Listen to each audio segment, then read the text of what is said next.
手机坏了不要慌，我来给你讲一讲。大家好，欢迎来到子成科技，我是赵彤。今天我们不修手机，今天我们来帮网友捡个漏。我收到了一台 XS Max， 这台机器是我们 B 站的网友在某个回收平台买来的一台重摔机，他希望我们能帮他把这台机器修好，然后当做一个备用机来用。想要修好这台机器呢，我们需要对它做一个非常详细的检测，来确定一下哪些配件是可以用的，哪些配件是必须要更换的。接下来拉近镜头，我们来一起检测它。首先我们来看一下这台机器的外观，从正面我们能够很清晰的看到这台机器的显示屏是完全碎裂的。那么首先第一个要更换的配件就是显示屏的总成，然后我们看一下侧面，这里很清晰能够看到这台机器的中框已经在这里完全断裂了，这种情况是无法修复的。那么我们需要更换的就是后壳的总成。我们再看背面，后玻璃是完整的，这没有什么问题。但是我们在更换后壳总成的时候是包含这一片后玻璃的，所以说这个后玻璃也没有什么用了。好，接下来我把手机拆开，我们来看一下内部的情况。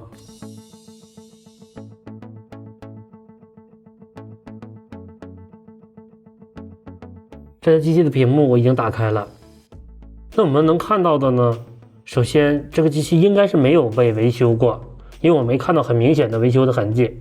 下面我把屏幕取下来，我们看一下主板。首先取下电池，这里是电池接口，然后我们在没拆主板之前，我们用电源表加电来看一下这个机器现在是什么状况。我们来触发一下，看看主板能不能开机。有电流，电流正常，触发直接打电流，因为它达到了1安，这不是一个正常的开机电流。接下来我们把手机的屏幕取下来，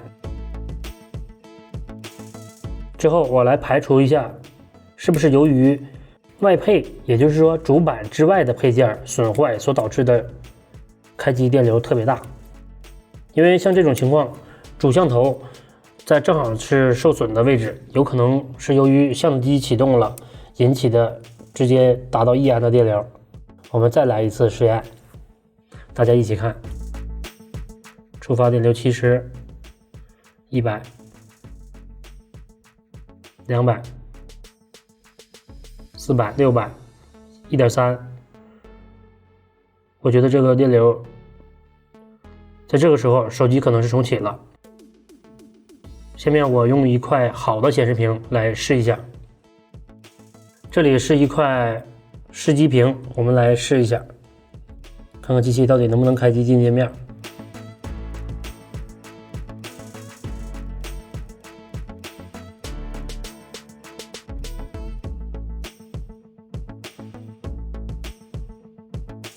这台机器居然可以开机啊！这是一个，我刚想说这是一个好的现象。那么触摸是失灵的。好，我们能够看到手机呢触摸功能是不好用的，也就是没有触摸了，这典型是主板上下层之间断线。然后呢，这里显示 iPhone 在更新之前将无法拨打或接听电话或访问蜂窝数据移动网络，说明这个机器现在是没有基带的情况。好，接下来我们把主板取下来，仔细的看一下。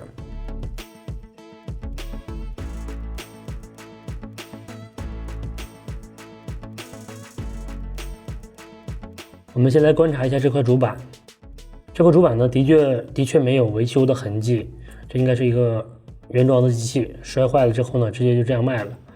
然后我们来看一下主板的侧面观察呢，很明显是严重的弯曲。然后我们再看一下这一侧。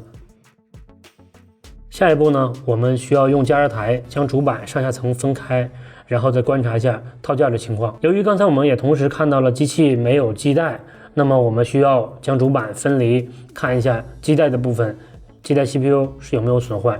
如果没有损坏的话，我们基本上就可以确定了这块主板通过扳板可以修复。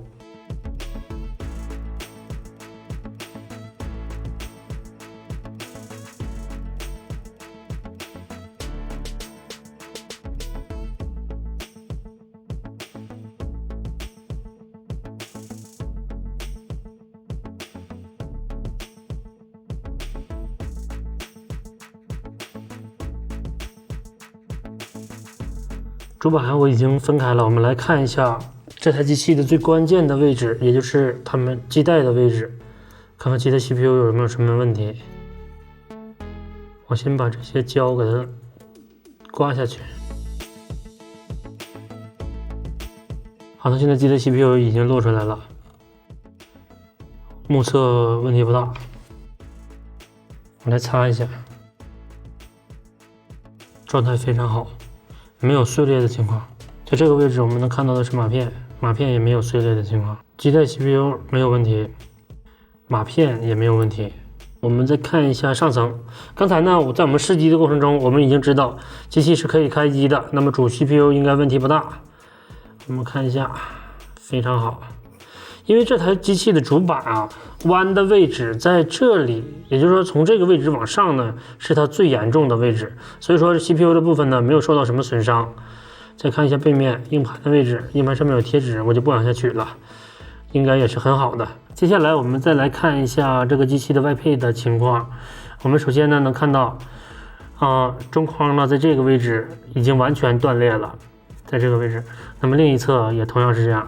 然后呢，后置的像头呢也有一些变形，不明显看不到。然后接下来我们看一下最关键的部分，面容识别的几个组件。首先我们看到的是点阵投影仪，能够看到这个玻璃在这个位置已经有裂开的痕迹了。那么这种情况的话，它面容90%以上的可能性都是损坏的了，而且是无法修复的。其他位置还可以。刚才通过显微镜下的观察呢，我们已经知道了这个主板呢目前的状况是可以开机，但是没有基带，没有触摸。那我们同时也观察到了这个主板是严重的变形。这种情况的话呢，大家可能会想，我们把它掰直了可不可以？其实这样做是不可以的，因为当我们把主板再掰回来之后，把它装回到壳里之后，它就会出现其他的故障。那么因为主板这样反复的掰，会有断线的情况。那么这个主板我给出的意见呢，还是一样，我们需要给它更换一个班底，也就是说我们需要给它搬一个主板，把它的套件装到一个好的主板上，这样呢这个主板就可以修复了。接下来我们再用一块能开机的，我这里头有一块好的主板，我们用这块好的主板来测试一下机器其他的配件有没有问题。这里是一块好的 XS Max 的主板，我现在把它装到壳里来试一下这个机器其他的配件有没有问题。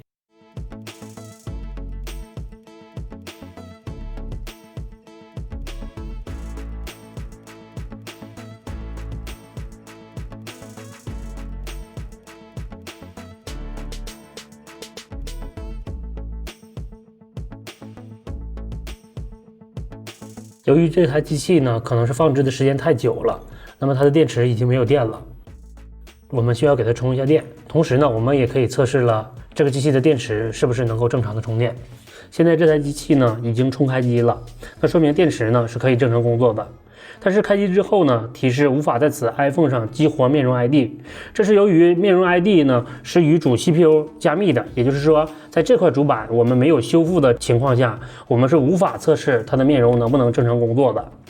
好的，接下来呢，我们来先试一下前后的摄像头是不是能够正常的工作。我们打开相机，那么我们看到了后置的像头呢是损坏的，它是无法照相的。我们再看一下前置，前置像头没问题，前置像头可以取景，那说明前置像头没有问题。接下来呢，我们再看一下它的听筒以及感光是不是正常的。我拨打一下112，我们来压住这个，那说明距离传感器是没有问题的。同时我们能够听到听筒是可以正常工作的。接下来呢，我们再试一下底部的扬声器以及震动好不好用。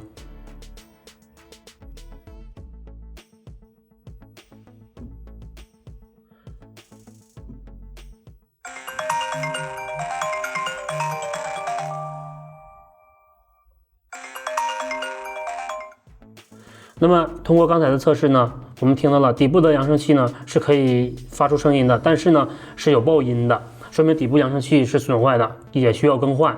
震动呢是可以的，震动没有问题。接下来呢，我们再试一下 WiFi 的天线是不是正常的。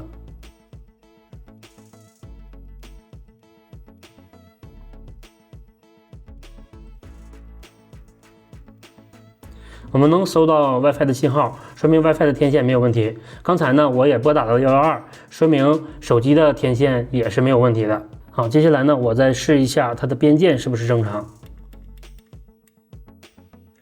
边键没有问题，然后静音键也 OK， 开机键也没问题。最后呢，我们再试一下录音功能。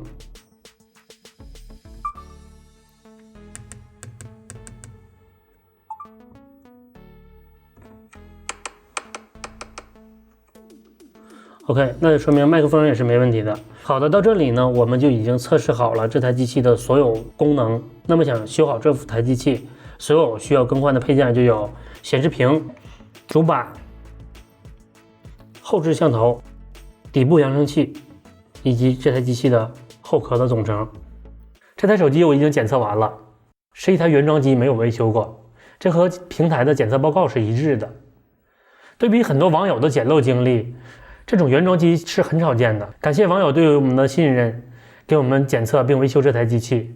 以我们的技术修好它不是问题，问题是维修配件的成本是很高的。因为在我们维修完主板之后，还需要更换屏幕、后壳、后置摄像头以及底部的扬声器。所以我建议没有维修能力的网友不要捡漏了，因为很有可能你们买到的机器是根本无法修复的。主板的维修过程在这里我就不展示了，大家可以去看往期的视频，里面有详细的主板维修过程。这期视频就到这里了，感谢大家的观看。如果觉得还不错的话，请关注我们。我们下期节目见，拜拜。老板，手机进水能修吗？把手机拿过来给我看一下。哎呀，你先告诉我能不能修好。那你不给我看，我咋知道能不能修好啊？你告诉我能不能修好，能修好我就去捞去，修不好我就不费那劲了。哦。